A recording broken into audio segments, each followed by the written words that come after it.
I'd like to tell you the story of Open Focus.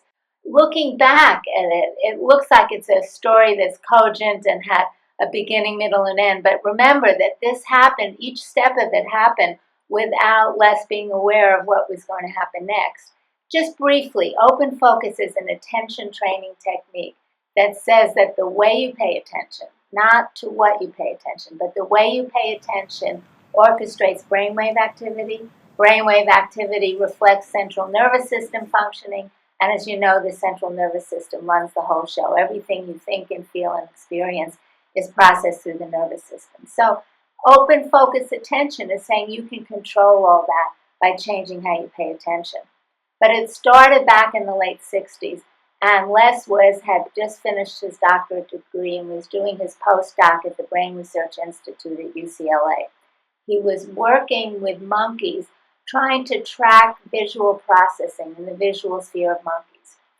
And they discovered something very key, that information processing that runs from the retina to the brain sends packets of information that are simultaneous. Information isn't sequential, one thing at a time, but happens all at once in a simultaneous packet of information. And that made Les think, well, what else in the nervous system is simultaneous?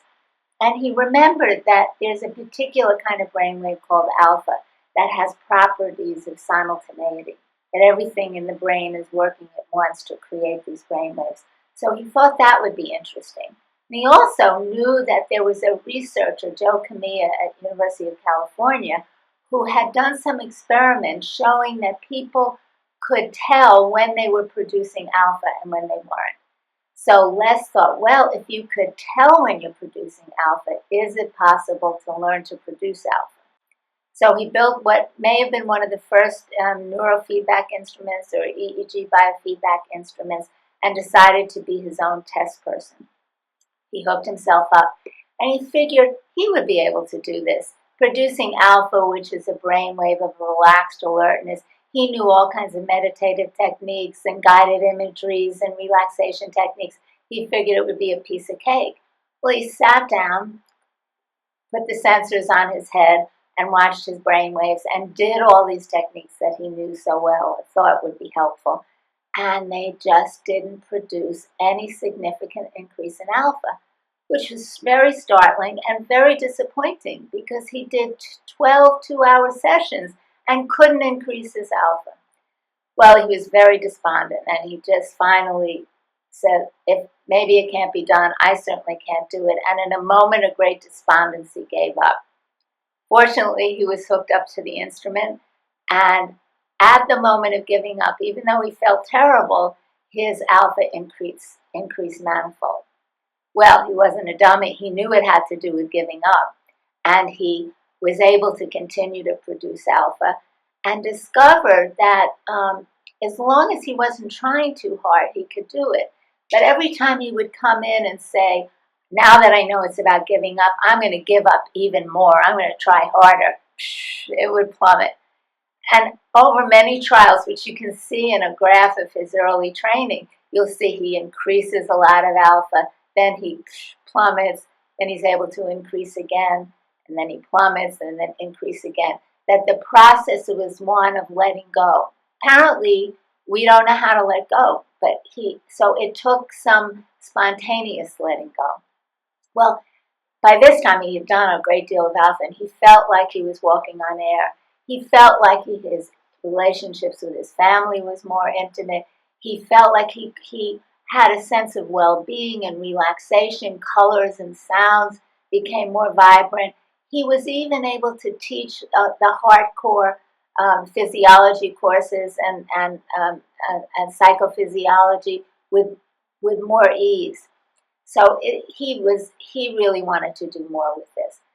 At about that time, he went to the State University of New York at Stony Brook as an assistant professor, and he began and continued this research, and he used a lot of his students who were volunteering to go into the lab, would hook them up to the same EEG equipment and wanted to see what it would take to help them produce more alpha. And he exposed them to all the things he had exposed himself to, relaxation training, hypnotic imagery, beautiful smells, nice music, everything that was known to be associated with letting go. And again, none of the students could significantly increase their alpha. Well, by chance, he came across an 80-item inventory that was used as the hypnotic induction technique. And 2 out of those 80 questions, when asked of all students, resulted in a great increase in alpha. And those 2 questions were, can you imagine the space between your eyes? Can you imagine the space between your ears? What was so special about those questions? Over time, Les discovered that the special property in both those questions was the attendance to space. That space was the one thing that when you included more into your awareness, something basic changed and your EEG changed and you produced more of this alpha. And the change that was produced by adding space was the change in how you pay attention. Narrow focus, you don't have much space. You start to open your focus and your attention shifts. And it was there that Les began to recognize that there is a behavior we engage in. It's called paying attention. And how we pay attention is what orchestrates brainwave activity. And as I said earlier, and brainwave activity is a reflection of the central nervous system, which runs everything. So it was this beginning that made him look to attention. And I think one of Les's great accomplishments is he discovered there's a behavior called attention. He discovered that different attentional styles create different brainwave activity, and he actually mapped the kinds of attention and includes in the open focus technique. I think that's his great experience, his great contribution. He went on to then start training people in using open focus and producing alpha activity, and we use it in the clinics today for stress management and reduction of anxiety and depression and ADD and all the ways that we use it clinically.